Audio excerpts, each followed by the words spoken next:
La semaine de la foi. N'est-ce pas un beau thème que nous commençons dès aujourd'hui? N'est-ce pas, notre Dieu est bon, la foi. La foi, c'est véritablement quelque chose qui est formidable et nous allons véritablement aller en profondeur là-dessus tout au long de cette semaine. Alors, si vous le voulez bien, nous allons prier encore quelques instants ensemble pour nous pencher sur cette exhortation. Seigneur notre Dieu, nous voulons te dire merci parce que tu es vraiment au milieu de nous. Tu dis là où 2 ou 3 sont assemblés en ton nom, tu es au milieu d'eux. Et tu es là, Seigneur. Et nous voulons vraiment reconnaître ta fidélité et ta bonté pour chacun d'entre nous. Tu fais des merveilles, Seigneur. Et encore aujourd'hui, tu nous as rassemblés dans ce lieu pour te glorifier, pour t'exalter. Et tu vas encore te révéler à chacun d'entre nous. Seigneur ô Éternel, que ce thème que tu nous as donné puisse véritablement nous booster et que tout au long de cette semaine, nous puissions aller très loin pour pouvoir comprendre, Seigneur, les trésors de la foi. Nous te disons merci pour ta fidélité, Père. Merci de ce que tu ouvres le cœur de chacun de tes enfants pour recevoir cette exhortation ce matin et nous te donnons toute la gloire dans le nom de Jésus. Amen. Amen, que le nom du Seigneur soit béni. Alors, ce thème merveilleux dont nous parlons, évidemment, c'est le thème de la foi. La semaine de la foi, c'est véritablement une semaine que tu ne dois pas rater. Tu dois véritablement prendre tout ce que le Seigneur a mis en réserve pour toi. Et comme je vous le dis à chaque fois, c'est vrai, le Saint-Esprit nous inspire des programmes, il nous donne, un calendrier. Et vraiment, c'est toujours... étonnant, nous sommes toujours émerveillés de voir ce que Dieu fait parce qu'au moment où le calendrier est préparé, nous ne savions pas que nous allions avoir ce séminaire de la foi, là, cette semaine. Et donc vraiment, je peux vous dire que ça montre vraiment la pensée du Saint-Esprit. Car lorsque nous avons placé ce séminaire avec le thème de la foi, c'est après que nous avons regardé dans le calendrier et réalisé que mais c'est la semaine de la foi. Donc ça montre véritablement que, ah oui, tu peux acclamer le Seigneur pour ça. C'est la pensée de Dieu.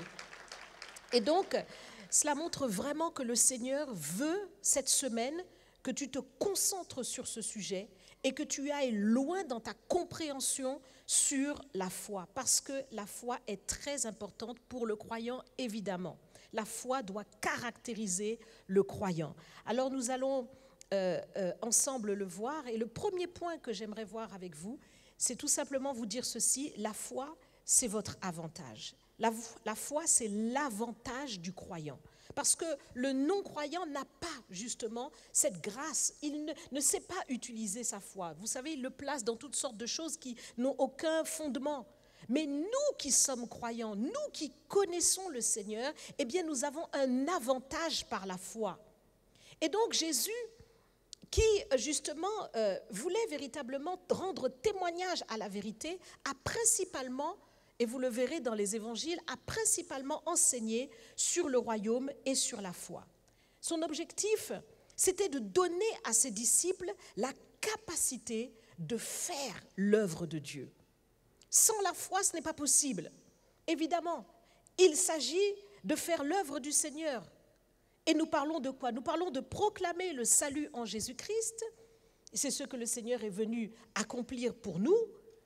Et pour cela, il ne veut pas tout simplement que nous puissions faire des déclarations, dire Jésus est mort, tourne ta vie vers lui, donne-lui ta vie parce qu'il pardonne tous tes péchés. Non, le Seigneur veut donner des preuves de sa résurrection par véritablement une manifestation de sa puissance. Et cette manifestation de sa puissance sont véritablement en fait les preuves de sa résurrection.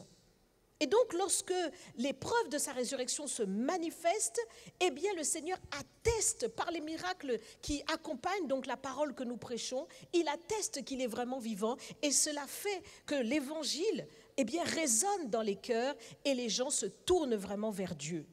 Donc, le Seigneur veut qu'il y ait des preuves. Il veut des miracles, il veut la manifestation de sa puissance.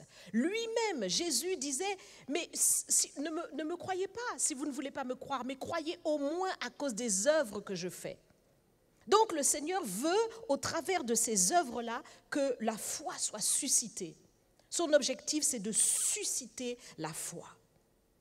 Il faut vraiment réaliser que la foi selon Dieu n'est pas une attitude religieuse. Ce n'est pas une habitude religieuse. Peut-être que tu as appris ta foi par tes parents. Tu as reçu cette foi, tu as vu et tu as imité. Tu as pris l'habitude de développer une vie religieuse. Mais selon l'enseignement de Jésus-Christ, la foi n'est pas une habitude religieuse. La foi n'est pas une attitude de religiosité. Mais la foi est véritablement un accès efficace. Un accès efficace dans quoi? Dans la dimension surnaturelle de Dieu. La foi est un accès dans le royaume du Seigneur, pour accomplir la volonté de Dieu sur la terre. Donc le Seigneur le dit, allez par toutes les nations. Il le dit, chassez les démons. Voici les miracles qui accompagneront ceux qui auront cru. En mon nom, ils chasseront les démons. En mon nom, ils imposeront les mains aux malades et les malades seront guéris. Le Seigneur veut que les démons soient chassés, il veut que les malades soient guéris, il veut que la sagesse divine soit manifestée. Donc, il nous fait parler de nouvelles langues, il nous donne des révélations, des songes, des visions, tout ça c'est par la foi. Et il faut véritablement que toi qui es le croyant de 2023, il faut que tu reviennes à cette véritable foi-là. Parce que le Seigneur le dit, et nous pouvons le lire dans Marc chapitre 7, versets 6 à 8, il dit « Ce peuple m'honore des lèvres, mais son cœur est éloigné de moi. C'est en vain qu'il m'honore, en donnant des préceptes qui sont des commandements d'hommes. Vous abandonnez le commandement de Dieu et vous observez la tradition des hommes. » Donc on se donne des traditions. Je le disais, on se donne des habitudes. On a l'habitude d'aller à l'église tous les dimanches. On a l'habitude de se tenir, peut-être, j'espère en tout cas pour toi, mais c'est une bonne habitude. Mais on a des habitudes et parfois, malheureusement, ces habitudes nous font perdre le sens véritable des choses. L'habitude de s'agenouiller pour prier, l'habitude de prier avant de manger. On a des habitudes. Mais est-ce qu'on se connecte vraiment à la puissance de Dieu à chaque fois que nous le faisons ? Pendant que tu es assis là et que tu m'écoutes, est-ce que ton cœur est vraiment connecté à la puissance de Dieu ou est-ce que tu es en train de penser à plein de choses, à toutes les difficultés sur ton compte en banque, à toutes les réalités de la semaine qui t'attend, à toutes les difficultés ou des échanges peut-être que tu as eus avec ton mari, avec ta femme ce matin qui n'étaient peut-être pas agréables? Le Seigneur veut véritablement te donner un accès, une foi véritable. C'est une connexion à la puissance de Dieu. Et il faut que tu sortes de cette foi limitée, qui est un commandement d'homme, qui est une religiosité, qui est une habitude religieuse où ton esprit est loin, partout et nulle part. Il faut que ton esprit soit focalisé afin que véritablement ta foi puisse devenir efficace. Le Seigneur veut que tu sortes d'une foi limitée à croire dans le seul pardon de tes péchés. Ah oui, en tant que croyant de 2023, on a pris l'habitude de vite essayer de se sauver quelque part pour échapper à l'enfer. Et c'est vrai, et c'est nécessaire. Mais le Seigneur ne veut pas limiter ta foi à cela seulement. Il veut véritablement que ta foi puisse te donner non seulement le pardon de tes péchés, mais il veut en plus que ta foi te donne d'accéder à l'impossible. Il veut que tu atteignes l'efficacité de ta foi. Quelle est ton impossibilité? Nomme-la. Toi seul, tu la connais. Quelle est ton impossibilité? Eh bien, le Seigneur veut te donner une issue, une solution, une possibilité. Tout est possible à celui qui croit. Et si aujourd'hui encore, tu constates que la foi que tu as ne te permet pas encore de rentrer dans l'impossibilité, c'est qu'il faut que tu atteignes l'efficacité de ta foi. Est-ce que je parle à quelqu'un ce matin? Nous sommes tous concernés. Et donc, nous allons méditer sur ce thème, nous allons vraiment faire tout ce qu'il faut. Et cette semaine, nous avons un très beau séminaire qui va démarrer vendredi, qui nous permettra d'étudier ce thème en long et en large. Et je t'invite vraiment à participer à ce programme dès le début et à ne manquer aucune session, parce que ta foi va faire un bond. Le Seigneur dit, vous connaîtrez la vérité et la vérité vous affranchira. Tout est possible à celui qui croit. Donc si tu possèdes ta foi, tu ouvres ton champ des possibles, tu ouvres des opportunités pour toi. Tout ce qui t'est difficile te sera accessible parce que la foi, maintenant que tu possèdes, va pouvoir être utilisée pour pouvoir manifester le surnaturel de Dieu. Le Seigneur veut que tu oses croire. Parfois, nous nous limitons. Parfois, nous limitons notre avenir. Parfois, nous limitons notre réflexion et nous nous résignons dans certaines réalités, alors que le Seigneur veut te dire, regarde plus loin, je t'ai donné exactement la clé qui te permet de rentrer dans ce que tu ne peux pas. Parfois, cela peut être un diagnostic difficile. Cela peut être une réalité, peut-être dans tes études ou dans quelconque domaine. J'entends parfois des témoignages où quelqu'un dit, ça fait 3, 4 fois que j'essaye de passer le permis, je n'arrive pas. Le Seigneur veut te donner la capacité. Il veut te donner une capacité. Et ça, c'est par la foi. De rentrer dans cette dimension du surnaturel. Et donc, pour cela, il faut que tu sortes de la volonté de rester dans le monde naturel, tout simplement. Beaucoup de personnes se disent, quand ils sont face à une impossibilité, eh bien, c'est comme ça. Pour moi, c'est comme ça. Et ils se disent, je ne peux pas, je n'arrive pas, je ne vois pas comment je vais faire. Mais n'oublie pas qu'il y a une autre dimension. N'oublie pas que le Seigneur a inauguré une route pour toi, afin que tu aies accès à cette autre dimension, la dimension du surnaturel. Il ne faut pas que tu restes dans la dimension du normal. C'est vrai, on a envie d'être normal. On a envie d'être comme tout le monde, n'est-ce pas? Mais sauf que tu n'es pas normal. Tu n'es pas comme tout le monde. Vous voyez, quand je dis normal, je veux dire comme la norme. Non, tu es hors norme. Parce qu'il y a en toi une dimension puissante. C'est celle du miracle. C'est celle de la puissance de Dieu. C'est celle du royaume. Donc tu es surnaturel par la foi que Dieu met en toi. Mais il faut maintenant que tu utilises cette dimension-là. Il faut que tu acceptes pour cela d'être hors norme, d'être surnaturel. Il faut que tu l'acceptes et que tu entretiennes cette dimension-là. Donc, ta foi, elle peut augmenter. Ta foi peut se décupler. Ta foi peut être entretenue. Elle peut se déployer pour accomplir les miracles du Seigneur.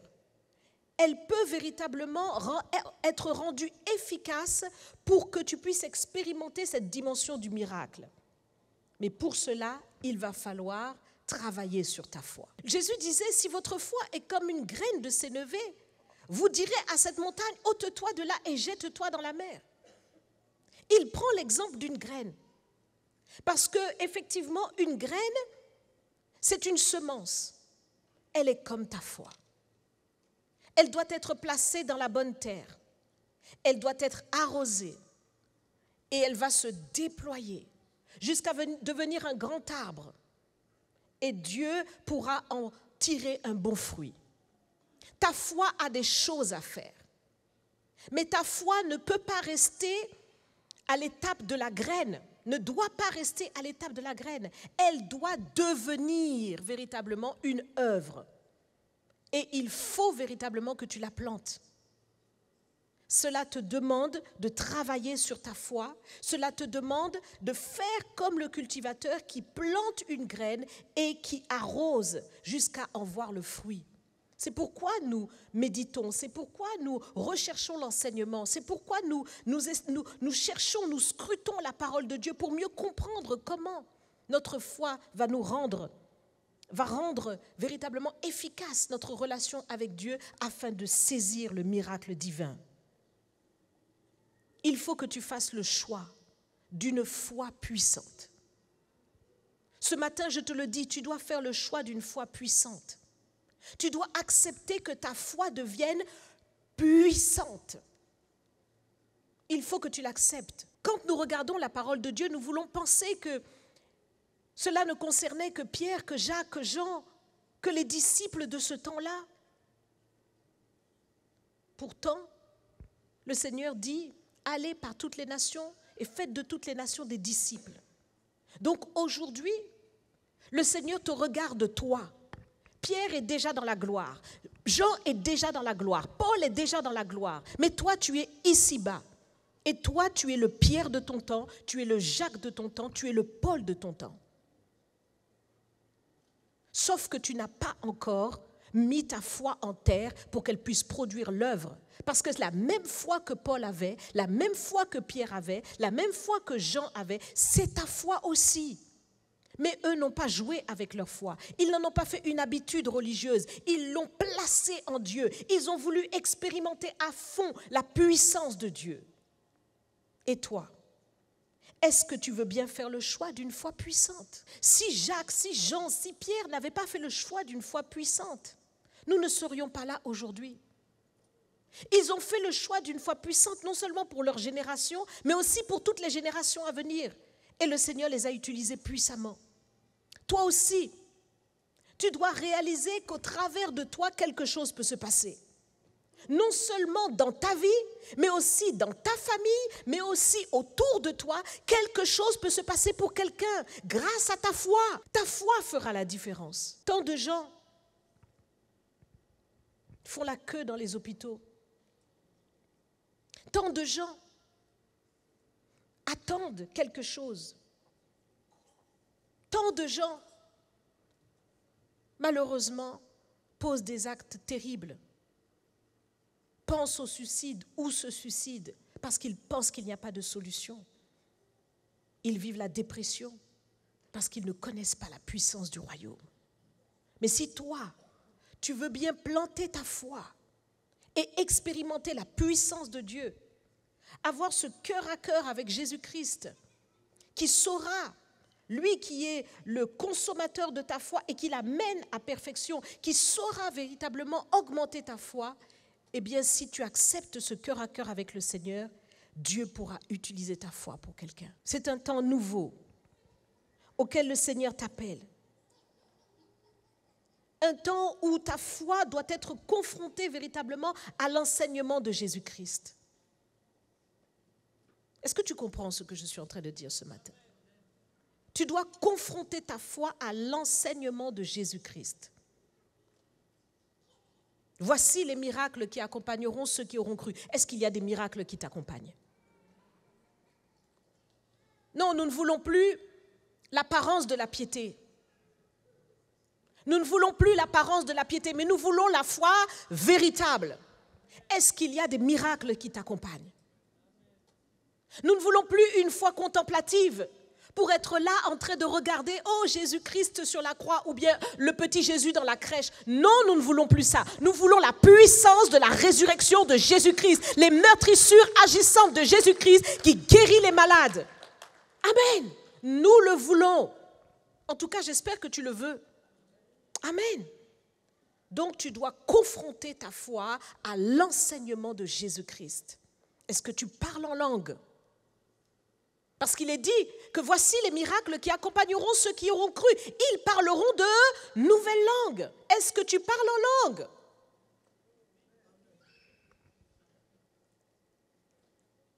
Ils imposeront les mains aux malades. Ah bon? Seulement les pasteurs imposent les mains aux malades, selon ce que Jésus a dit?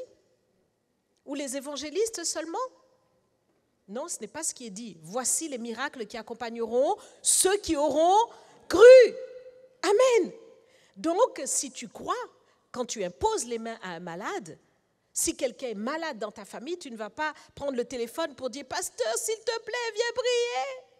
Non, toi-même, tu vas imposer les mains et tu vas voir le miracle se produire. Amen.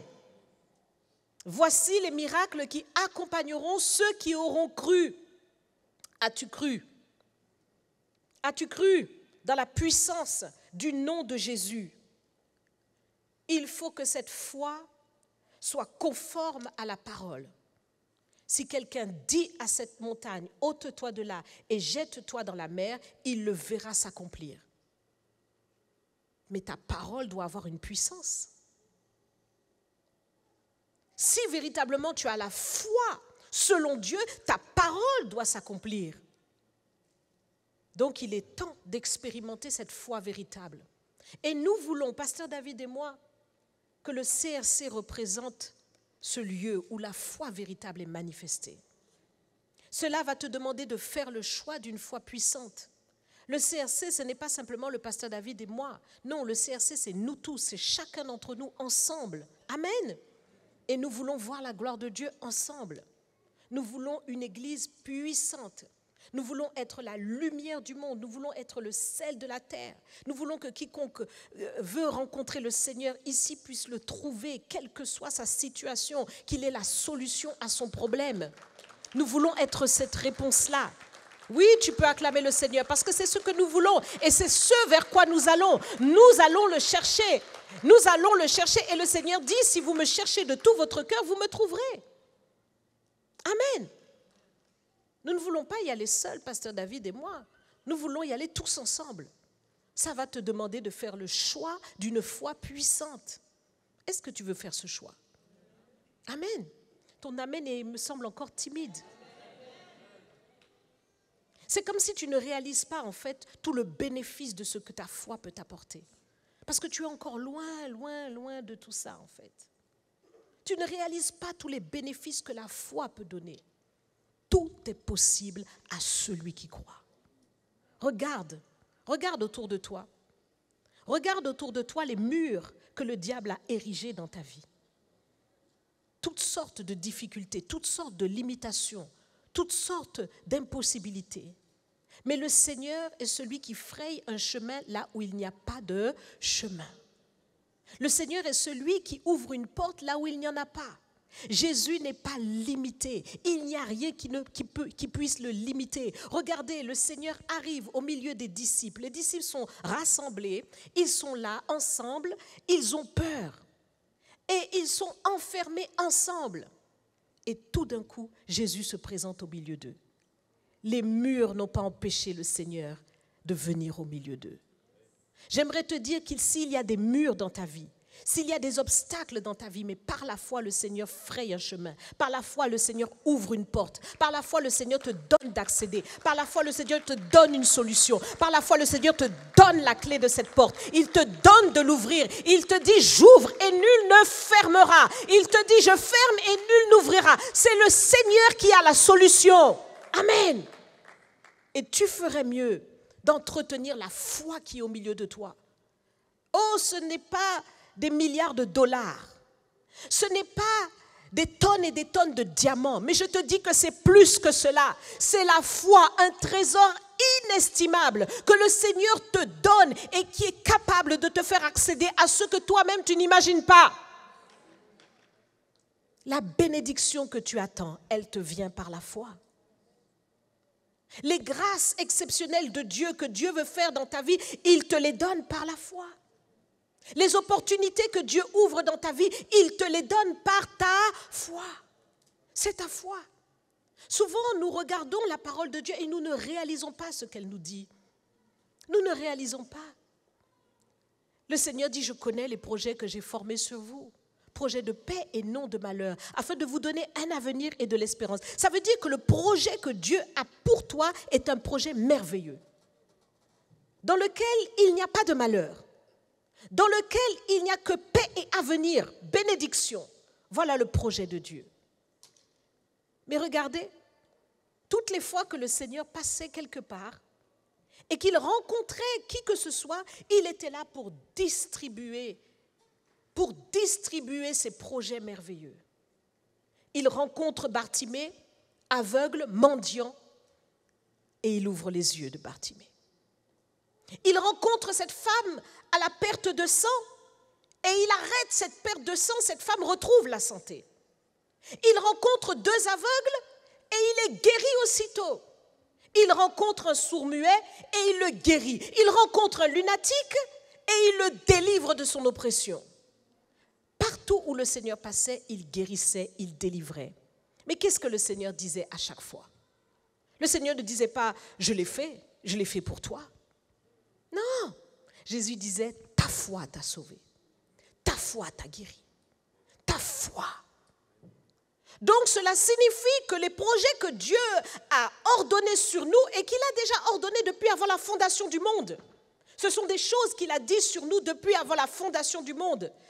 Il n'est pas en train de recréer un avenir pour toi. Non, le Seigneur l'a déjà ordonné sur ta vie avant même que tu n'existes. Amen. Parce que c'est son plan. Il dit, je connais les projets que j'ai formés sur vous. C'est depuis avant la fondation du monde que ça s'est passé. Et c'est pourquoi il t'a suscité. Mais ce qui va te permettre de rentrer dans ce projet, c'est toi qui en détiens la clé.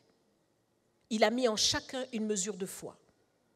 Et donc, si tu laisses comme ce grain de sénévé, si tu le laisses sur le bord de la fenêtre en train d'observer ce grain et en disant tous les jours, qu'est-ce qu'il est beau, qu'est-ce qu'il est joli, ce grain ne te servira à rien.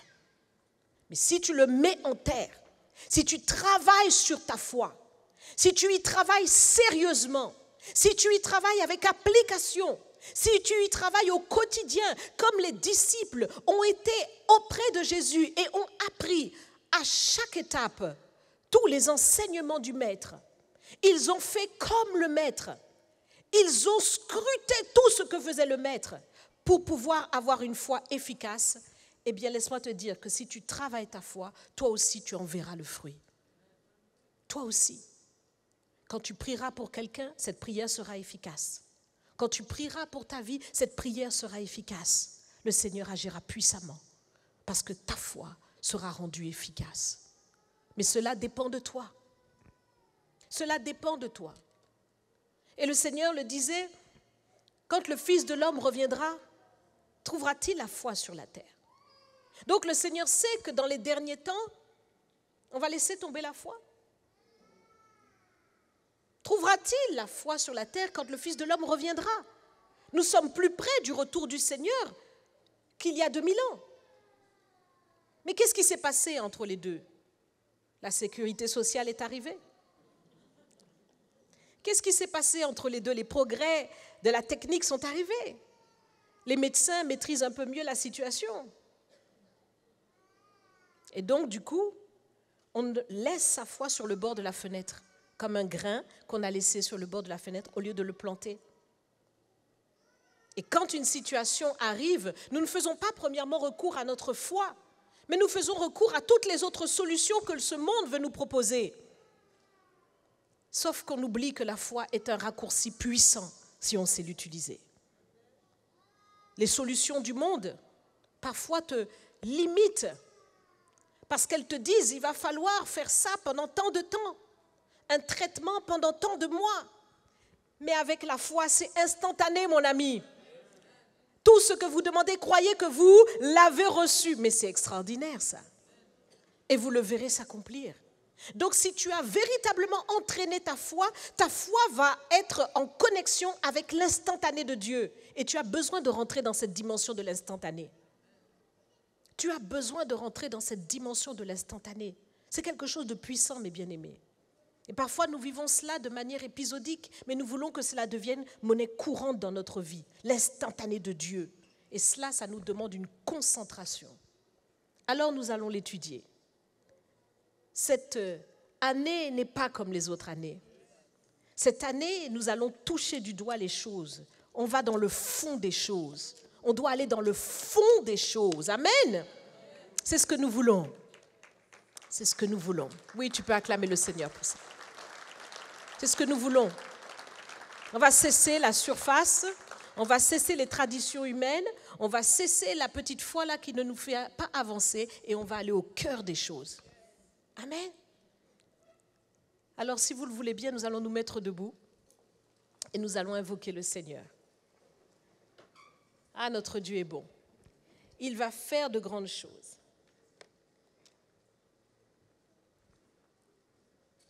Est-ce que tu vois déjà cette foi placée dans le Seigneur qui accomplit des miracles?